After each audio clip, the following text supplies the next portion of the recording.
have David Levin and Margaret Dorr here. I will allow them to introduce themselves. And what we'll do is there will be 5 minutes to introduce themselves. 15 minutes is what they call the, I don't know what it's called, they will... Little discussion. A little discussion. And then 10 minutes rebuttal, and then 15 minutes for Q&A. Do you all have a yellow piece of paper to write your question down?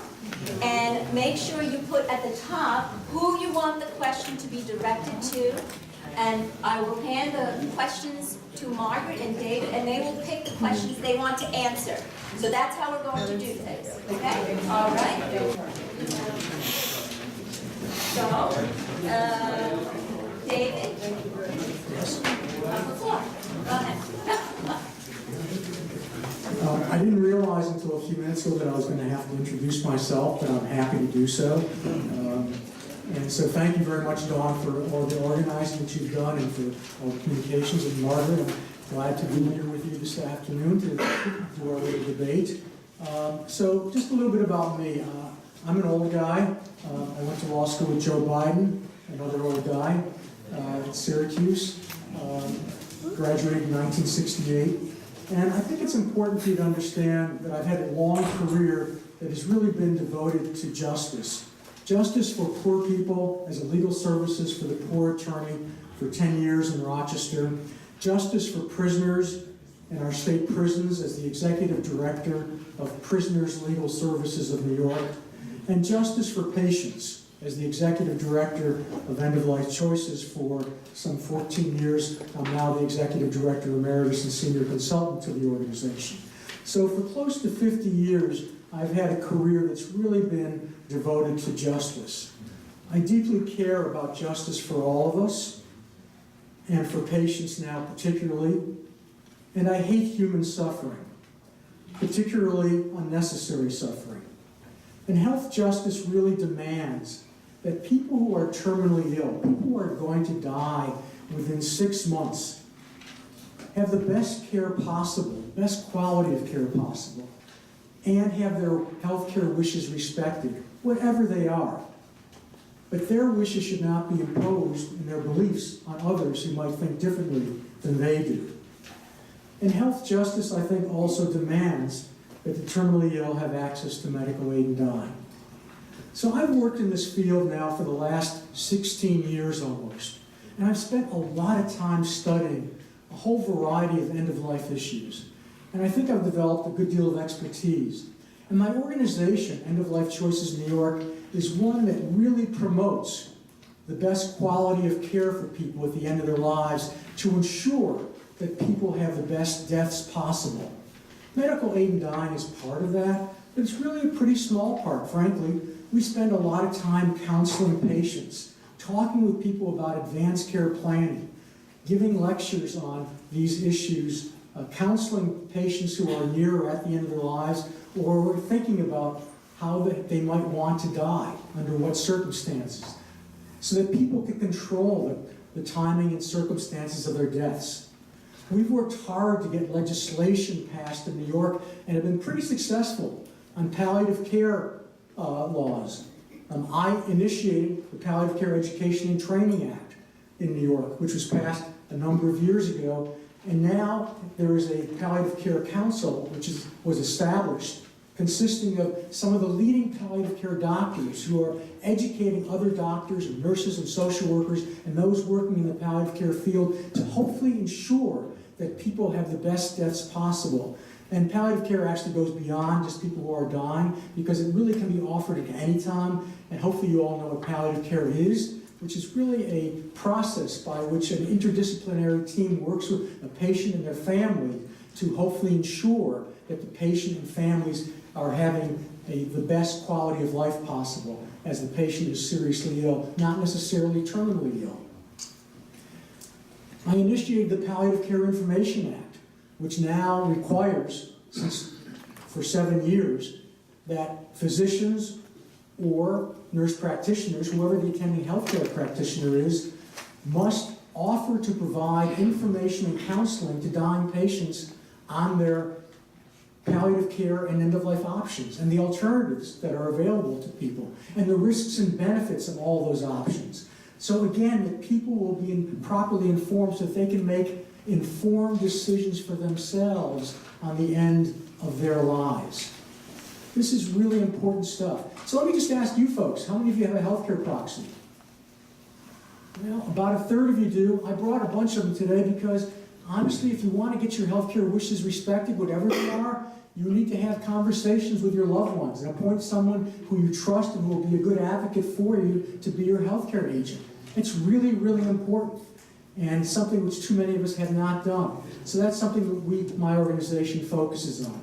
We have a wonderful free counseling program which will counsel people on that issue and on many other issues as well. We've worked on other bills to ensure that people do sign healthcare proxies. Now it's required because of our efforts. If someone is applying for Medicare, they are going to be offered a healthcare proxy. It's not necessarily the best time to complete the document because you really want to have conversations with your loved ones and with your doctors, but something really important to do. So let me just ask you another question. How many of you think you're going to die? I see some hands not going up. Let me ask the question again. How many of you think you're going to die? A few more hands went up. All right, so I've actually done a lot of studying on this issue, and there is a 100% mortality rate. Every study consistently shows that we are all going to die. So the only question really is how we're going to die.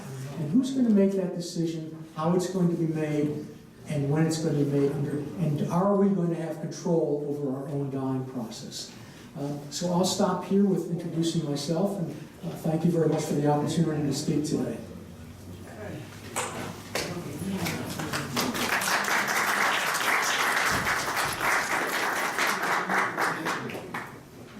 Hi, my name is Margaret Dorr, and I'm happy to be here. Can you hear me? How about this? How about that? No? Better? No. No. How about here? Closer? Close to you.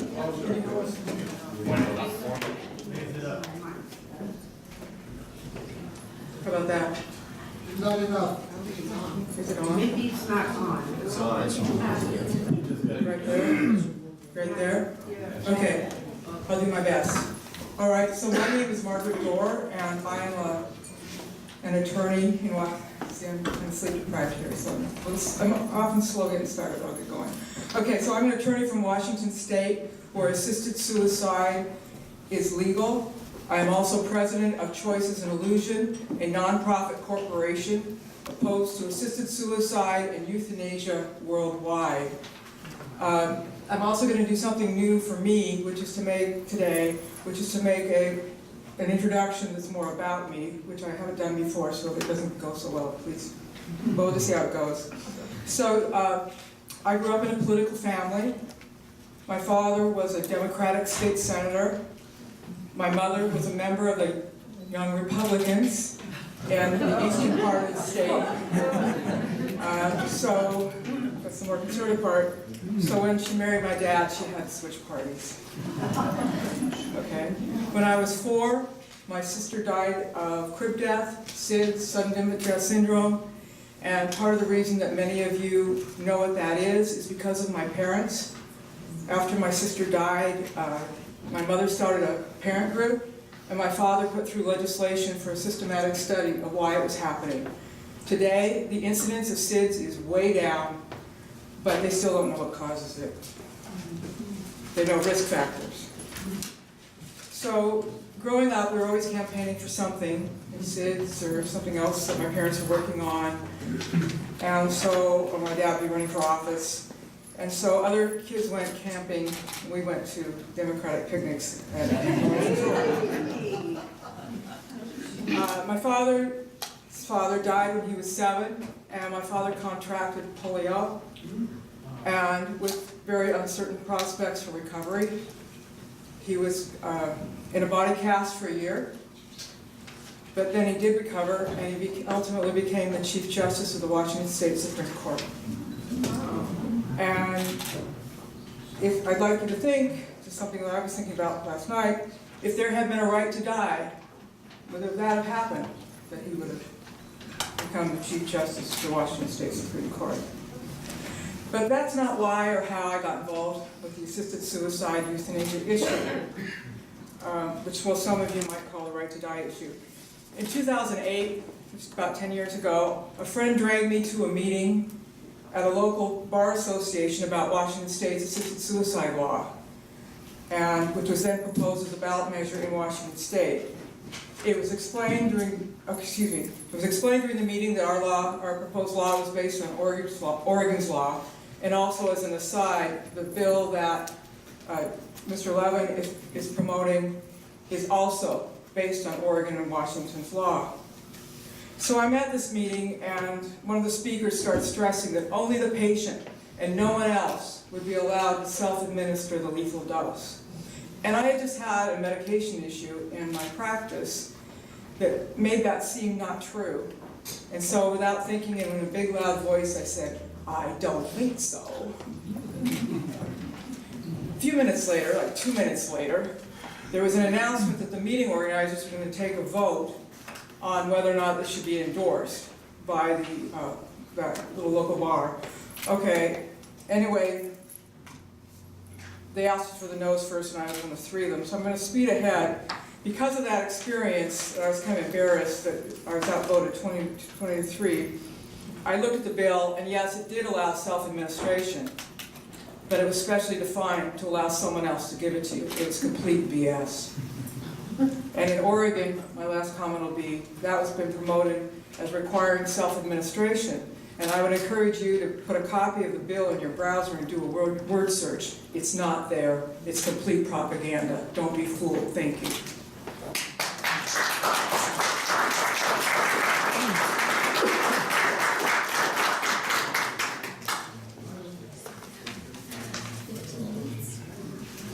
Okay, so I'm going to start this morning. Life is precious, but it does end eventually for all of us, including about 150,000 New Yorkers each year. No dying person should have to endure more suffering than he or she is willing to endure. Every dying person who is mentally competent should have the right to die, if possible, in a way that he or she decides and controls, consistent with his or her beliefs. For those who are dying, the issue is not whether they're going to die, but instead how they're going to die and who makes the decision. So let me ask you folks another question. How many of you would like to see your end-of-life wishes respected, whatever they are? Yeah, just about all of us. Whatever our wishes are, they should be respected by healthcare professionals. And for some, it's going to be medical aid in dying, because medical aid in dying is a reasonable choice for some people. Not very many. Only about 1 in 300 in Oregon, where the law has been in effect now for some 20 years, with great, great success. Let me be clear about what aid in dying is. Medical aid in dying, for those who have impending deaths, are likely to die within 6 months when suffering becomes unbearable, is the process by which a terminally ill patient may ask for a prescription of medications which the patient may take at a time and place of his or her choosing, assuming that that patient has mental capacity and is terminally ill, likely to die within 6 months, and is an adult. When Margaret says that the person doesn't have to self-administer, that's just not so. The law absolutely requires self-administration. It doesn't mean that someone can't give the medication to the dying patient, but the dying patient has to be able to swallow it, him or herself. It's almost always in a liquid form. It can be done by a glass, which is composed of medications and other things, liquid, but that's the way it works. Self-administration is required, and that's, as far as we know, is how it works in all circumstances. Medical aid in dying is a deeply personal right of liberty and autonomy. How many of you support the work of the New York Civil Liberties Union? Not many of you. That's very interesting. Because the New York Civil Liberties Union is a supporter of medical aid in dying among many, many other organizations. When patients in states where aid in dying is legal make a thoughtful and considered decision to take medications to end their suffering, they can do so at home, at a time and place of their choosing. Final goodbyes can be said, and the patient can have a peaceful death. Death usually results within a half hour or so. People become unconscious within 5 minutes. Medical aid in dying has been shown by study after study, report after report, to be a safe but rarely used ethical medical practice which causes no harm. Dying patients with mental capacity have a legally recognized right to end their lives and their suffering by having life-sustaining treatment withheld or withdrawn, right? It's a right that all of us have. We don't have to accept any treatment that's offered to us, and once we've started that treatment, we can stop it, whether it's a ventilator or a feeding tube or dialysis. That is our absolute right as a patient. Another option which hastens death is palliative sedation. It is appropriate for patients who have uncontrollable symptoms. Healthcare agents can and often do make decisions in accordance with the wishes of patients to hasten the deaths of those patients by having life-sustaining treatment never even started or withdrawn. And in fact, you don't have to be terminally ill to say no to any treatment. Or once it's started, you can say, no, I don't want it any longer. Medical aid in dying is simply another reasonable end-of-life option, a better choice for some terminally ill patients. And doctors are much less involved in the process of the resulting death than when they withdraw a ventilator, for example, or a feeding tube. It is well documented now that aid in dying occurs throughout the country, but in most states, other than Oregon, Washington, California, Vermont, Colorado, and Montana, and the District of Columbia, it is done underground, it is unregulated, and there is a lot of room for abuse. The practice should be legal, above ground, and appropriately, reasonably regulated. Physicians and family members should not be at risk of arrest and punishment as they are now. Aid in dying is not the same as assisted suicide, and those two things are conflated all the time, and they shouldn't be. Stark differences exist between dying patients who hasten their deaths by aid in dying and those who commit suicide. People who commit suicide are generally mentally ill. They could continue to live, but choose not to. They commit their suicides in isolation, out of desperation, often impulsively and violently, and they are really tragic. To the contrary, medical aid in dying is only available to people who are going to soon die. The process usually takes several weeks, 7 on average according to the latest report from Oregon, and it almost always occurs with family support, and of course it has to involve at least 2 different physicians. It is empowering. The term assisted suicide is rejected by the American Public Health Association, the American Academy of Hospice and Palliative Medicine, the American Medical Women's Association, among many others, and in the laws which permit aid in dying in all the states that I mentioned, and all the bills that have been filed in the various states to establish medical aid in dying. Just recently, a few months ago, a report came out from the American Association of Suicidology. This is an organization which is devoted to preventing suicides and dealing with suicide and family members who are involved with patients or people who die by suicide. And the American Association of Suicide said this in their statement. They recognize that the practice of physician aid in dying, also called physician-assisted suicide, death with dignity, and medical aid in dying, is distinct from the behavior that has been traditionally and ordinarily described as suicide, the tragic event our organization works so hard to prevent. Although there may be some overlap between the two categories, legal physician-assisted deaths should not be considered to be cases of suicide and are therefore a matter outside the central focus of the AAS. And they come out with a several-page paper raising 15 different points distinguishing between suicide and medical aid in dying. This is an organization where people have expertise in the area, and they are saying it's not suicide. While few people exercise the right to medical aid in dying, it gives great comfort to thousands of others to know that they have this option available to them at the very end of their lives.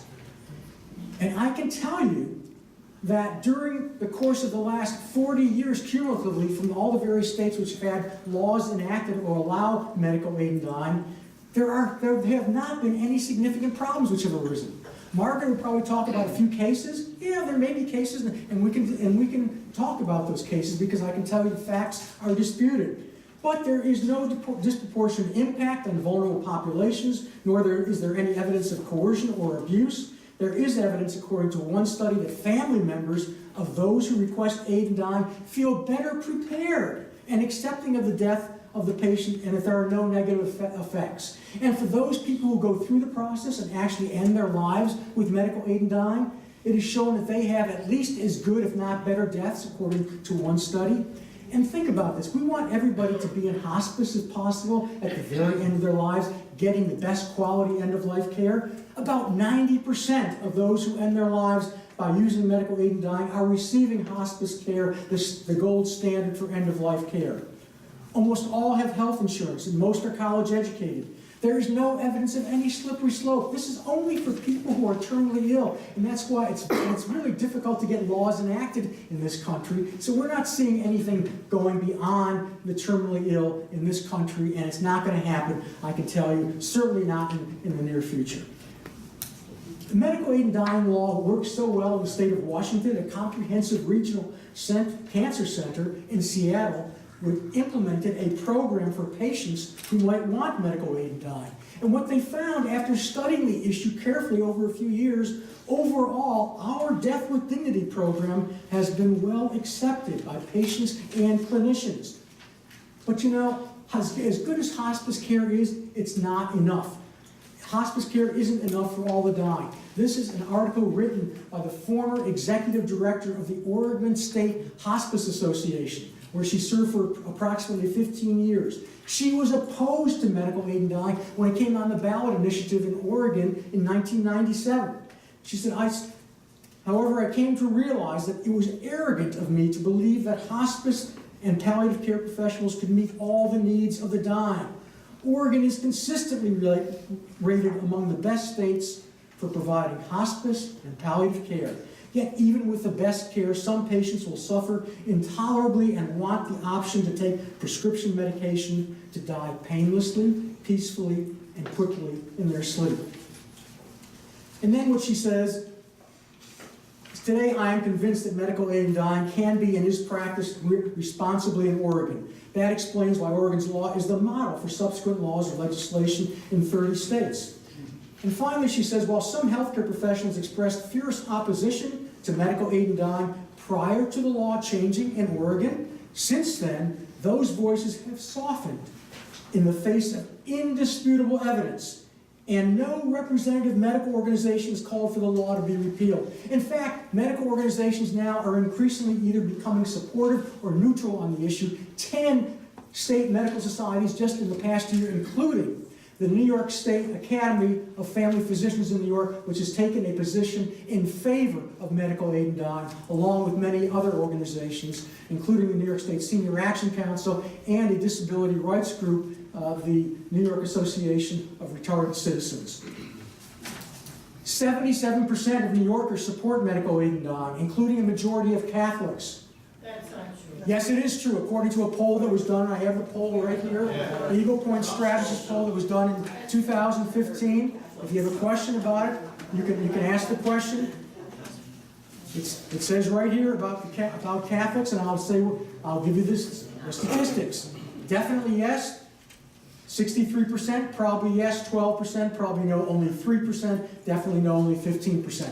Doctors by a wide margin, according to a poll conducted by Medscape, which is an organization highly respected that does polling on a number of issues, came out with a poll which showed that 57% of doctors versus only 29% support medical aid in dying. Why are medical organizations increasingly becoming supportive or neutral on the issue of medical aid in dying? Why? Because it's working successfully, because people are having good deaths, those small number of people who choose the option of medical aid in dying. Now, some people will say, well, the American Medical Association hasn't changed their position, but you know what? They're reconsidering it, as the New York State Medical Society is as well. And it's not something which, although the medical AMA has said it's incompatible with the physician's role as a healer, that stance puts the focus in the wrong place, according to Marcia Angel, who was the executive editor of the New England Journal of Medicine, one of the most prestigious, two most prestigious medical journals in the country. What she says, this is not primarily about physicians or their self-image, it's about patients, specifically patients for whom healing is no longer possible. We give patients the right to hasten their deaths by refusing dialysis, mechanical ventilation, antibiotics, or other life-sustaining treatment. Why deny them what is essentially the same choice, especially since it is limited to terminally ill patients? Moreover, there is no requirement in any state for physicians to participate if they do not wish to do so. This is not about killing the patient any more than when a doctor withdraws a ventilator or a feeding tube or helps a patient when they stop dialysis. Again, the doctor is much more actively involved in the resulting death of a patient when the doctor withdraws the ventilator. So some people say, well, this is going to put people in a situation where they're going to feel a duty to die. There is just no evidence of that anywhere, that there is a duty to die on the part of anyone. People make choices all the time. Choice is not an illusion. Choice is real. Choice is about you as someone who has decision-making capacity, making decisions for yourselves. And for those of you who are opposed to medical aid in dying, make that choice. That is your choice. But you should not impose or try to impose your values on those of us in the room who might want to make another choice. I don't know if I'd make this choice myself. Neither does Governor Brown in California, who I believe was an ordained priest. No. And what he said, minister, or something. No, he wasn't. He was an ordained something. No. Okay. All right, okay. And what he said in his signing statement when he signed the California bill into law was that he doesn't know if he would make this choice for himself, but he doesn't want to deny that right to others who would make a choice which might be different from his. So in closing, and I have a minute or less? Yeah, a couple of seconds. Couple seconds, okay. In that case, you know what I'm going to say? Thank you very much.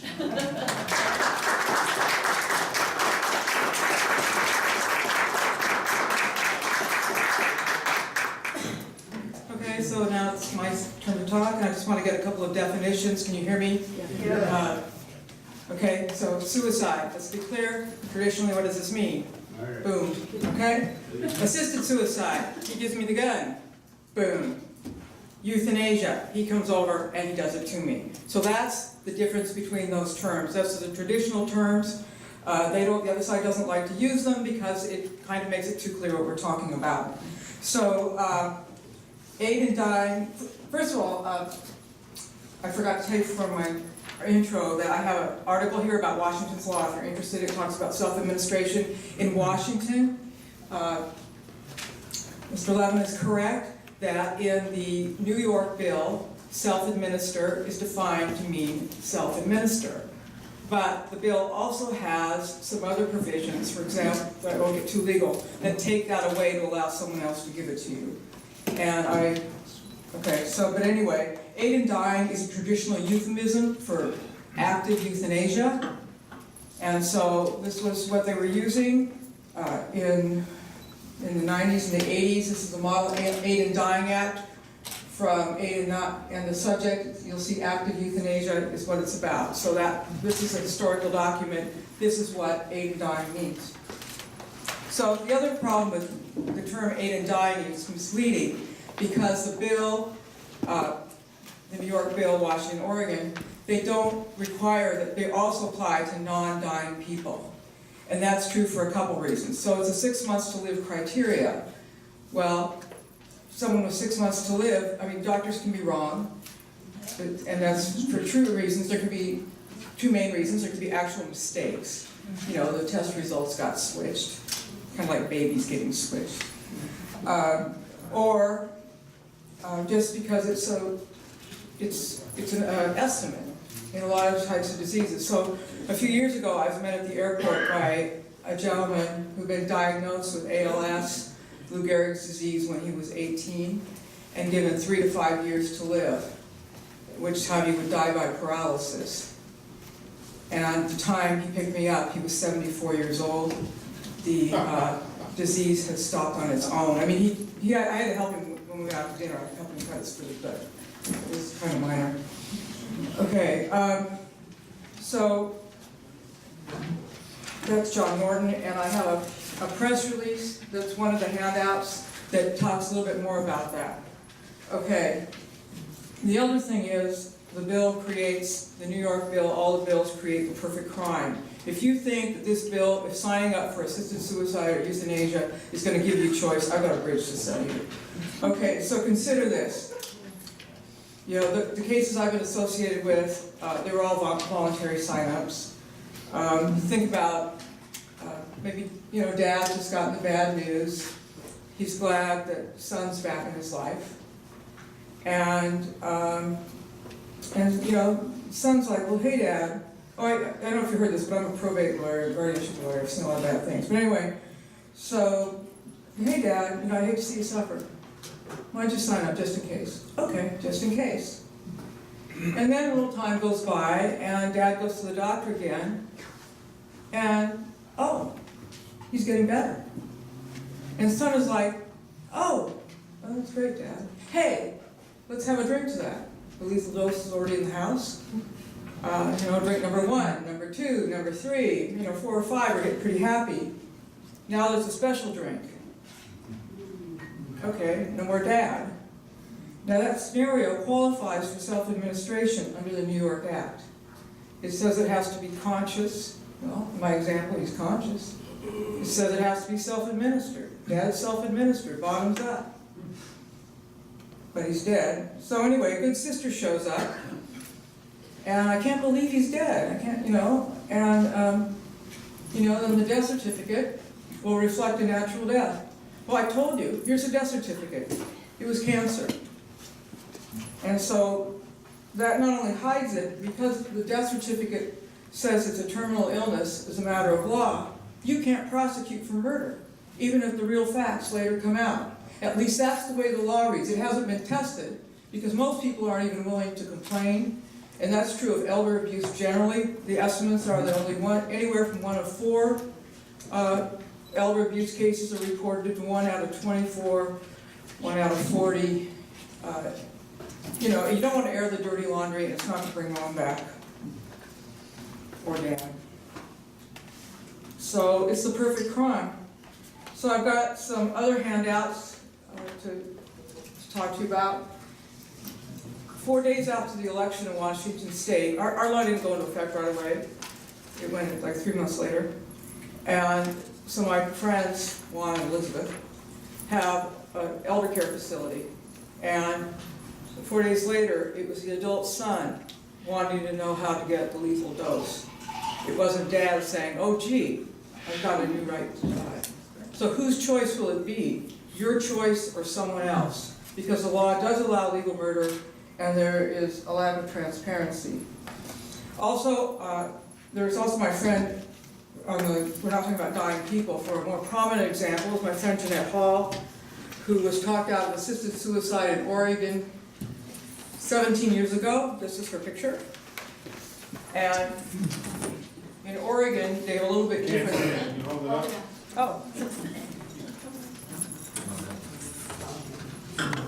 And if she were here, she'd tell you to eat your strawberries. So you can call her out, and that's what she'll say.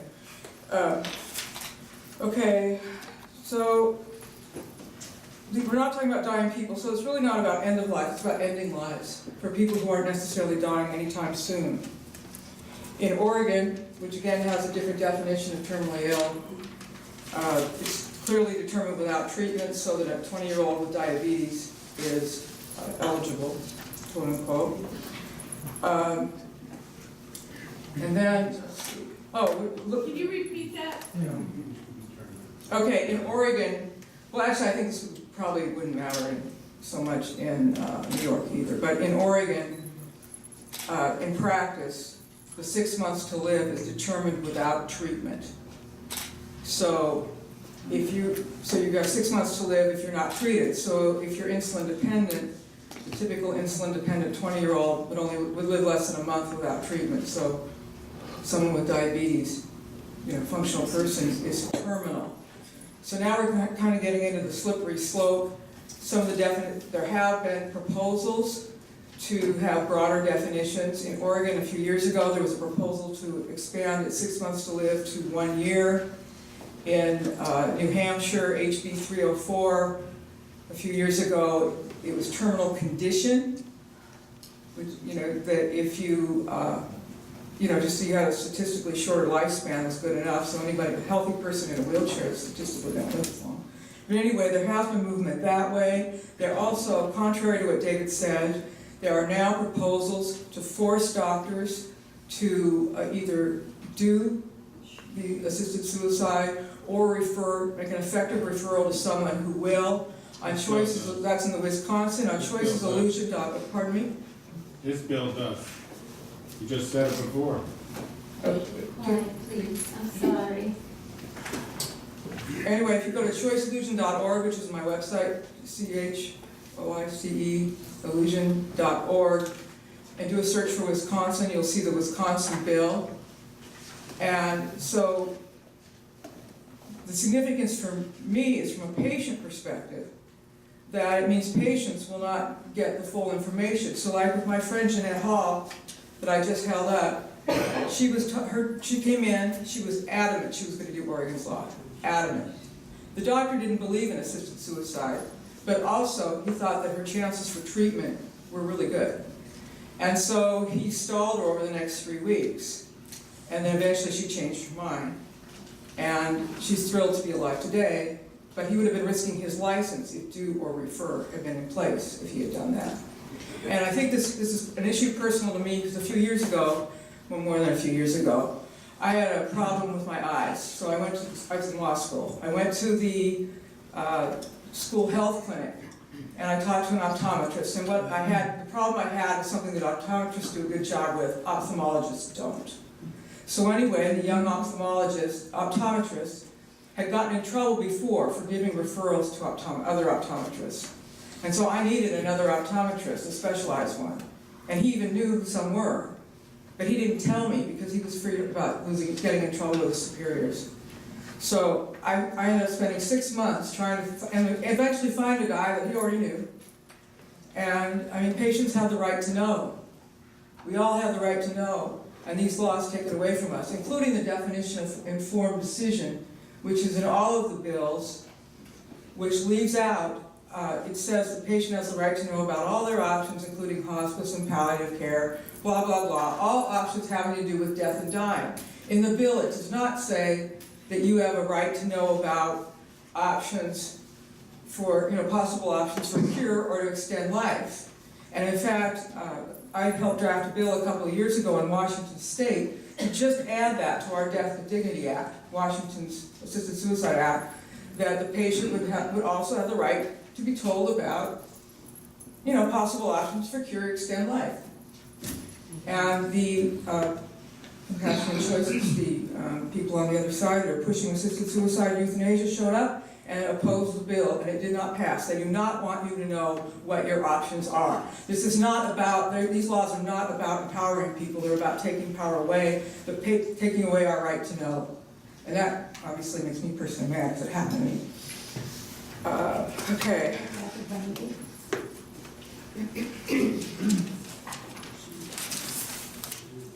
Okay, as far as this isn't suicide, well, in Oregon, there's evidence of suicide. Oh, I know, I talk about slippery slope, excuse me.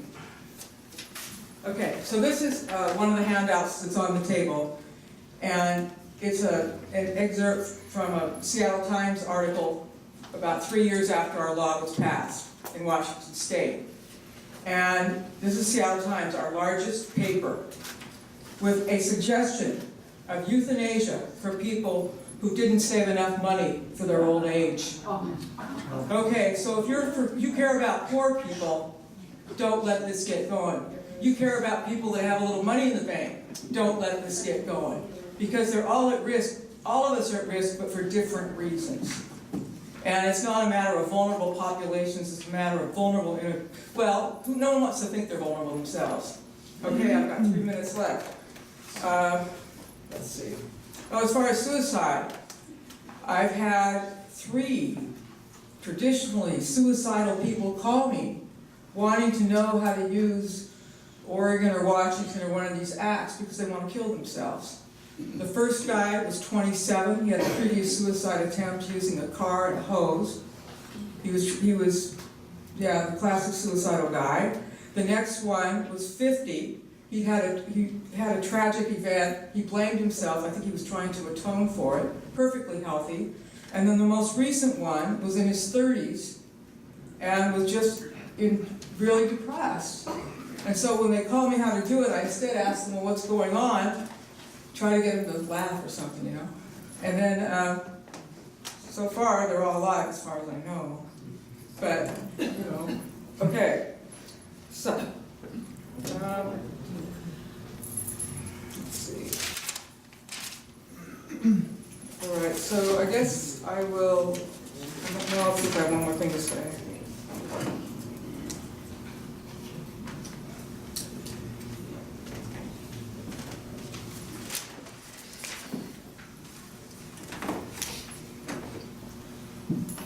Okay, anyway, that's all I have right now. Thank you.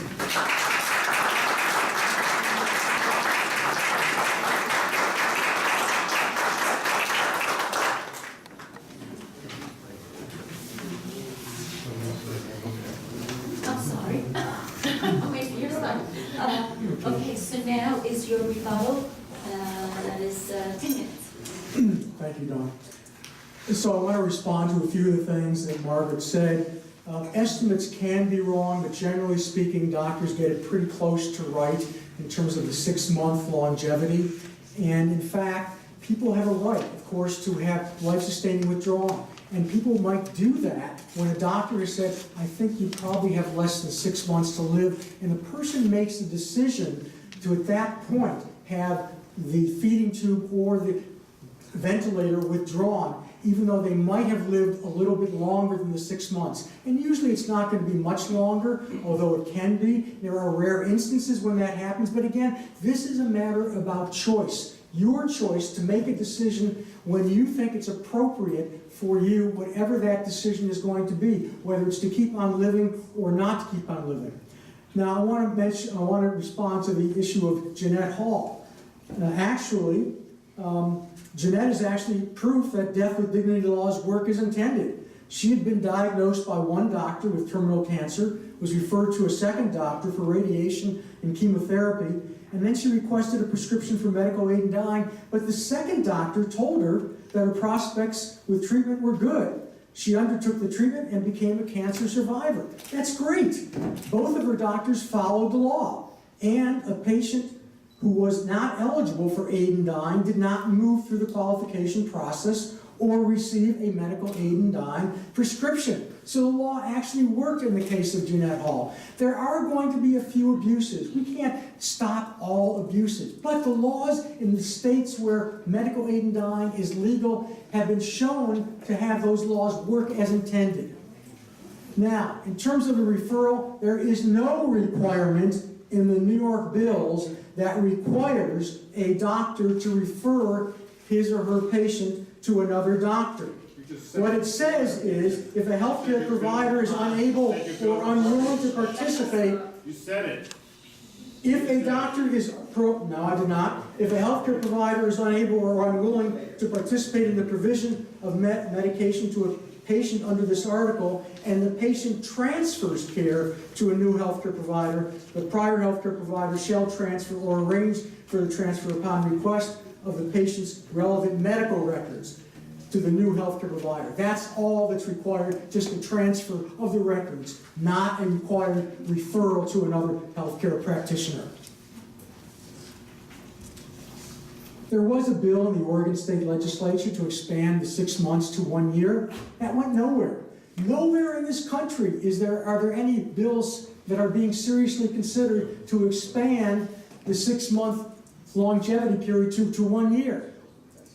Those of us who are advocates for medical aid in dying are having a difficult time enough trying to get medical aid in dying laws passed, in part because of the hierarchy of the New York State Catholic Conference, because of Jewish organizations, conservative, Orthodox Jewish organizations, because of some disability rights groups, and because of some medical organizations. But frankly, This is the trend is to get bills enacted. Why? Again, because those laws in the states where medical aid in dying is legal have been proven to work as intended.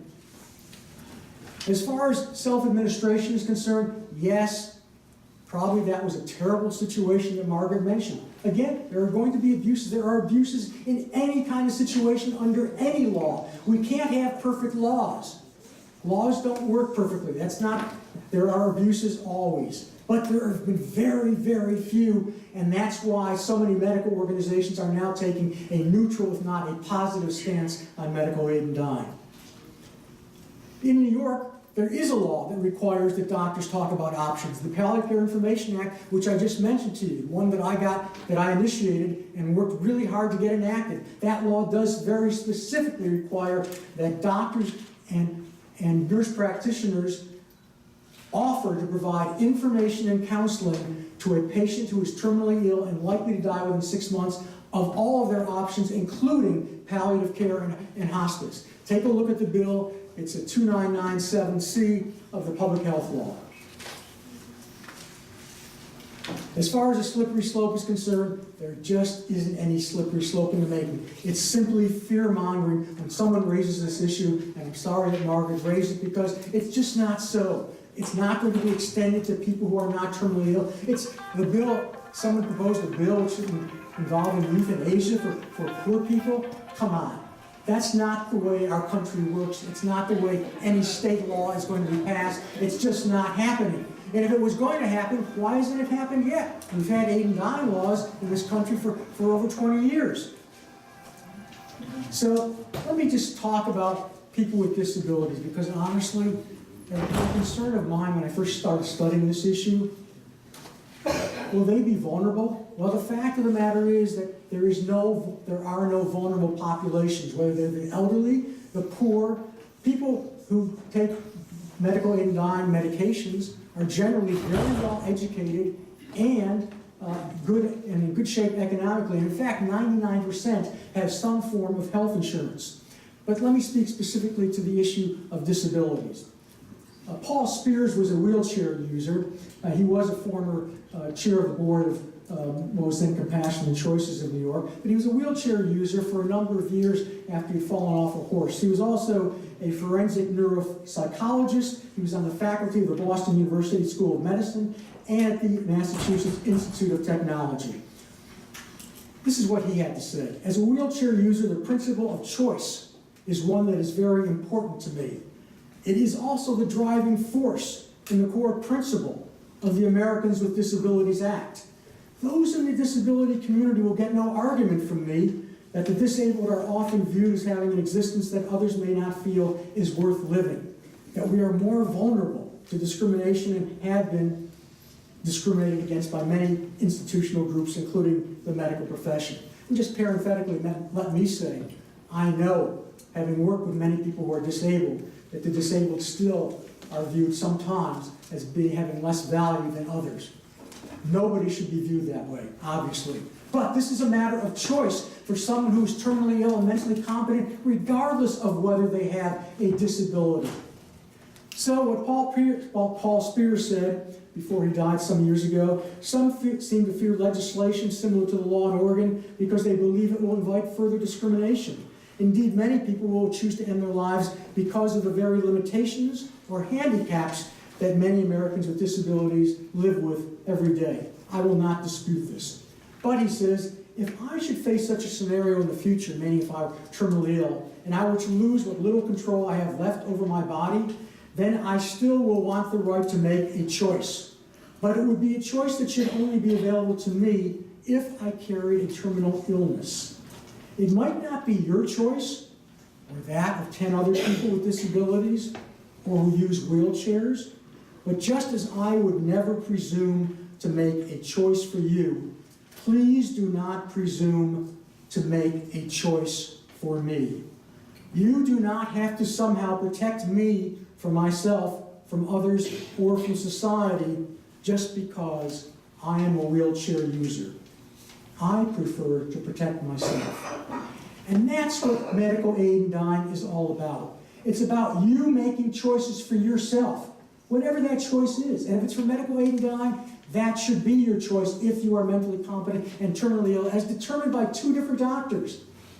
And by the way, if you look at all the other ways in which people die, hasten deaths, withdrawing life-sustaining treatment, never starting life-sustaining treatment, you don't need to have all these regulations and all these safeguards and all these strictures in the law, which we have there are some 24 different safeguards to make sure that this goes as well as possible for people who are terminally ill. And the laws in other states have shown that really medical aid and dying is an option that should be available to people, even though it's used so very infrequently by only about 1 in 300 people. So the other thing I'm going to say about people, can there be abuse? Yes, of course there can be. And Margaret's right, many people who are abused, most don't ever complain, but some do.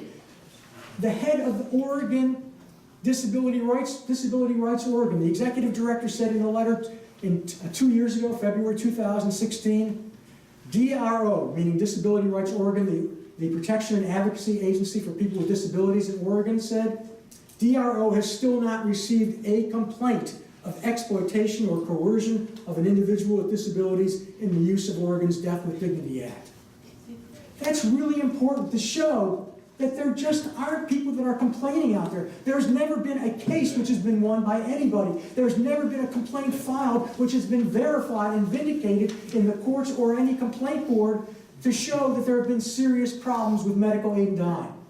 The laws have worked so damn well that we ought to have a law in New York. And frankly, I'm going to work really, really hard to ensure that happens. I hope that many of you will as well. There are postcards back in the back of the room, which you can sign, send to your legislators. You can join our organization, End of Life Choices in New York. I hope that you will, and thank you very much.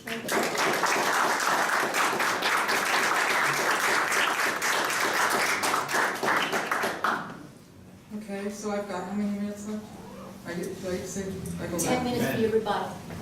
Oh, wow. Okay, so I agree that the bill's work is intended, which is to not have any transparency so people can find out what's going on. They are working as intended in that respect. A couple of years ago, I got a guy contacted me about his dad. He'd been told that his dad had died in the second of 2 suicide parties in Oregon. That at the first party, Dad had said no, and he had voluntarily signed up. Dad had said, no, you're not killing me, I'm going to bed. Everybody left. And then the son was told that the dad was going to do it the next day. The wife said, he'd come on down now. And when they got there, he was already high on alcohol, bottoms up. So anyway, we tried to send a cop in to find out information from the Oregon Health Authority, who's charged with oversight, quote unquote oversight. And they would not even confirm or deny to law enforcement whether or not the guy had even used the act. And so the cop had to get it from other places, and in the end he went to Compassionate Choices and they had some files. But the state has abdicated responsibility. I mean, there's no transparency from the state. You can't. They don't even write the names of the patients down according to their, I think it's on their website. I had hoped to bring that with me today. I'm sorry I got a little bit rushed getting out of town and I don't have it with me. But if someone wants to contact me at margaretdorr@margaretdorr.com, I can find it for you. Okay, so we don't know how many people are using Oregon's Act because we can't verify the statistics. As far as David was reading about how most, according to the statistics, if they're valid at all, it's mostly well-educated people, you know, with college degree, white. Okay, what demographic is that? That's people with money, the middle class and above. You know, they're sitting ducks in the crosshairs of their relatives. And the case I talked to you about with the 2 suicide parties, yeah, I did some divorce work, and I couldn't help but notice that the wife was like 20 years younger. And if she divorced him, there would have been an equitable distribution. Based on the facts, I thought he probably would have got the house. This way, she got everything. The perfect crime. Now, of course, we couldn't verify it, but that's how the law works. That's what it allows. Getting back to Slippery Slope, I can read this Seattle Times. This is our largest paper. And so this is like, there were a couple of trial balloon things like this. We saw, anyway.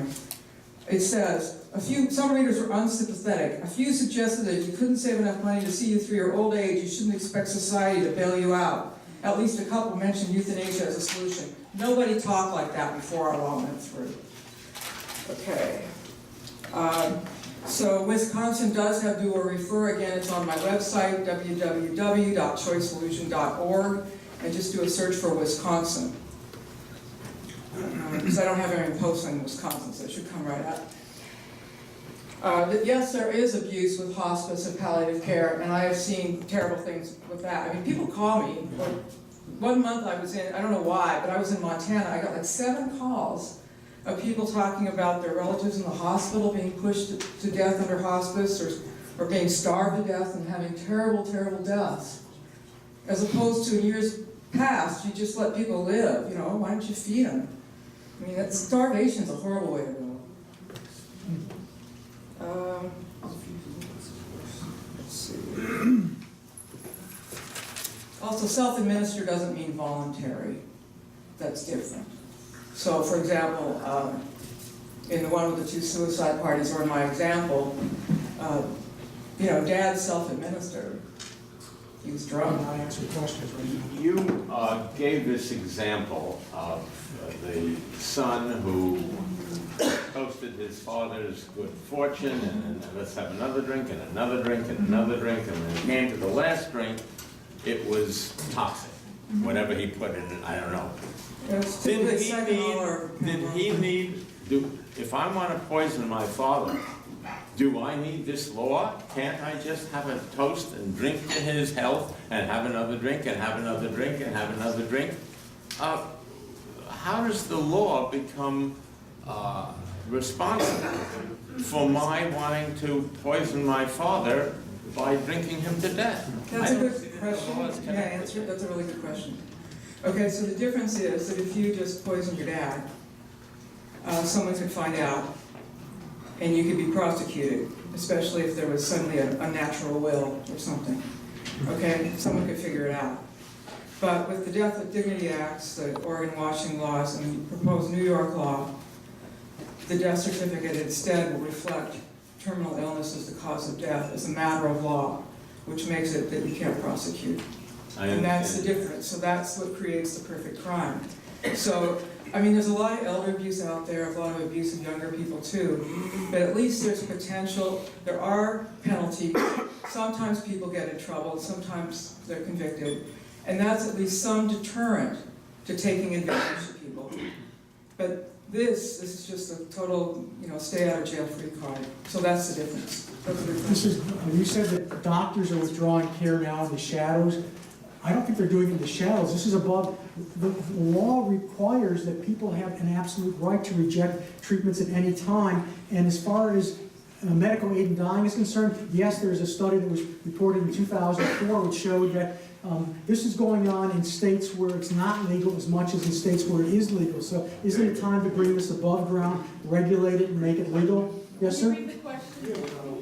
The same was said of abortion in the 60s. Now, years after Roe against Wade, we had 1 million abortions. Doesn't being legal encourage actions? And the answer really on this issue is no, because we now have 20 years of experience in Oregon, about 10 years almost in Washington, and what has been shown is that a very small number of people actually take the medications, about 1 out of 300. So if you look in Oregon, over the years, well over 1 million people have died since the law was passed, and some 1,200 or 1,500 may have taken the medications. Again, it's a very, very, we're not talking about, this has nothing to do with the issue of reproductive rights or abortion.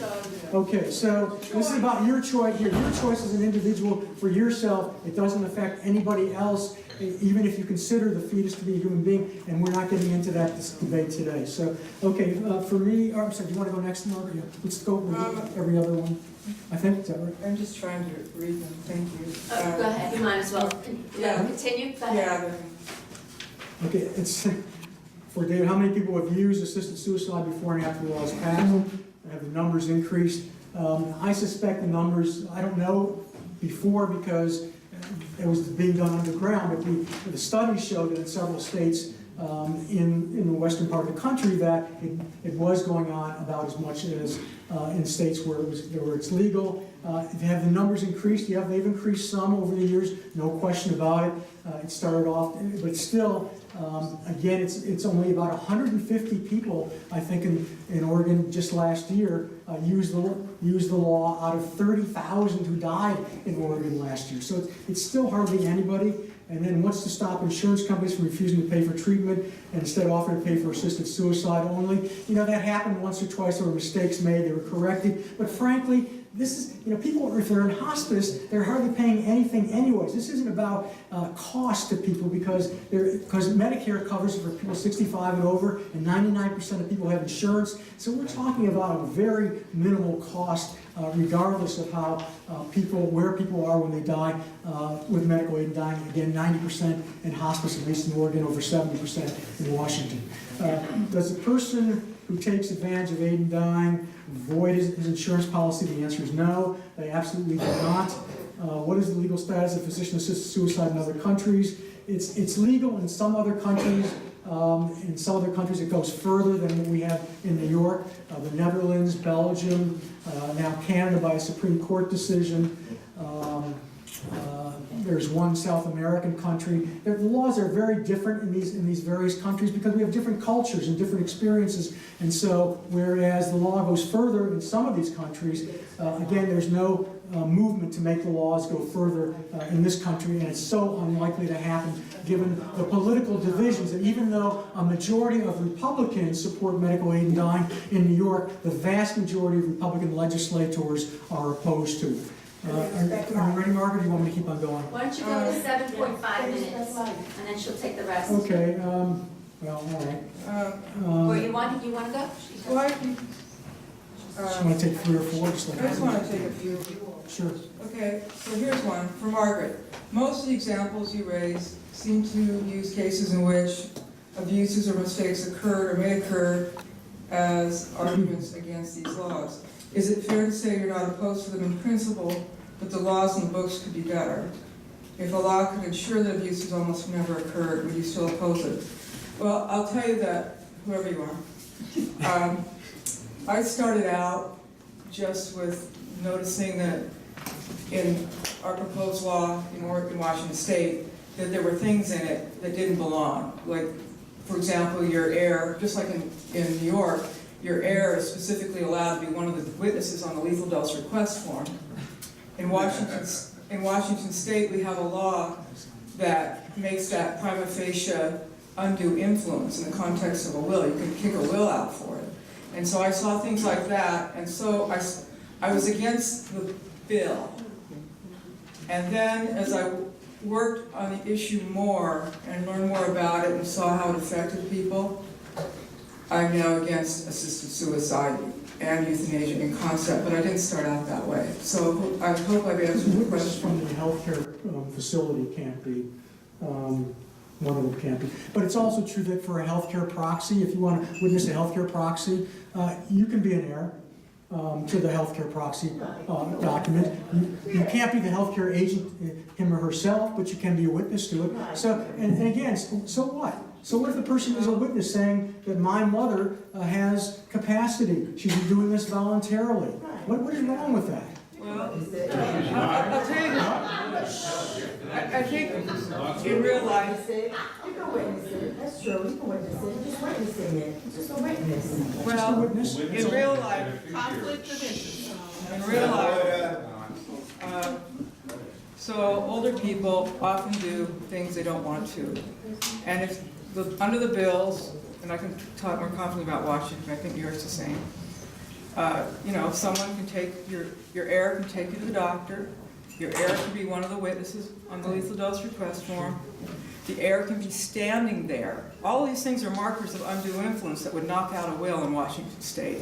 And then there's the issue that many people, you know, older people, have, you know, said how wonderful their children with him and bragging about their great little Johnny all these years.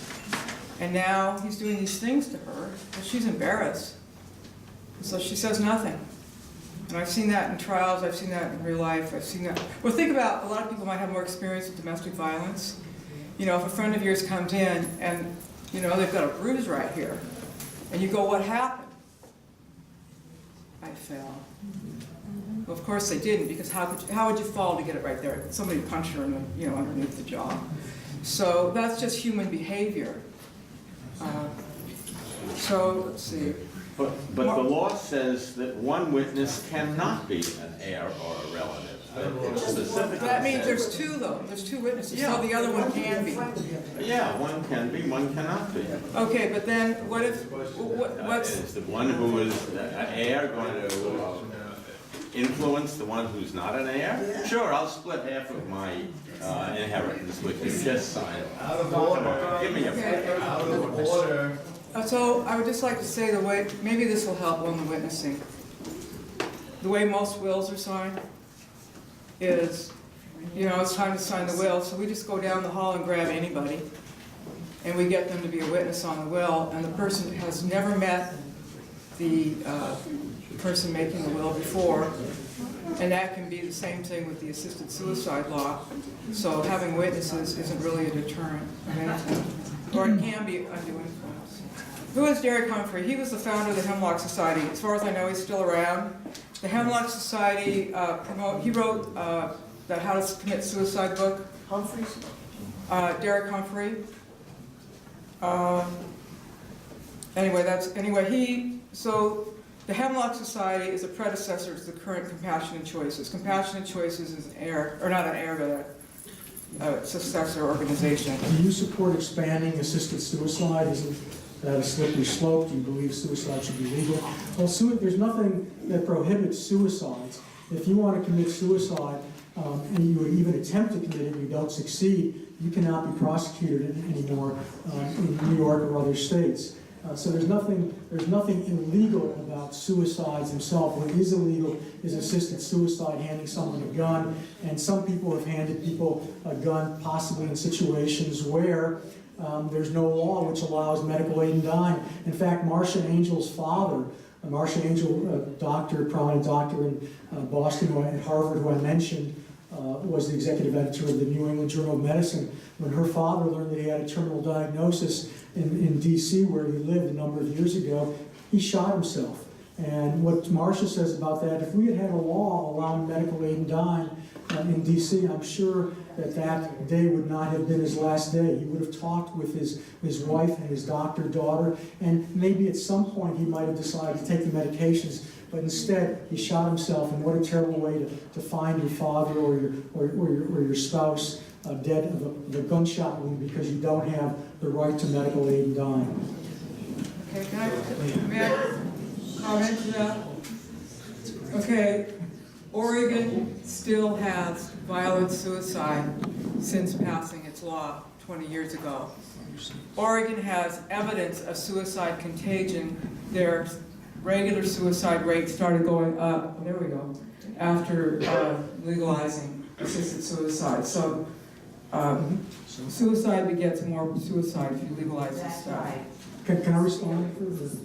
Well, actually, there's no causation necessarily between the medical aid and dying laws that have been passed in various states and the increase in suicides in those states. There just isn't any studies which can be verified. There's actually one report that came out which said, well, because suicides are going up in these states, it's because of the medical aid and dying laws. And another article in Slate magazine said, no, there's no evidence that there's any cause and effect here. There's a correlation, but not cause and effect. I gave him permission on the monitor. And you can respond. Thank you, Dawn. Yeah. If a patient, this is the last one, if a patient improves in his diagnosis, I'm trying to make this mic work, I'm sorry. Why isn't there a way to rescind the order? The problem if you sign up for, you do the lethal dose request, the problem is that everybody knows you did it, and it's kind of like the horse is out of the barn. And so it's hard to really rescind it, just as a practical matter.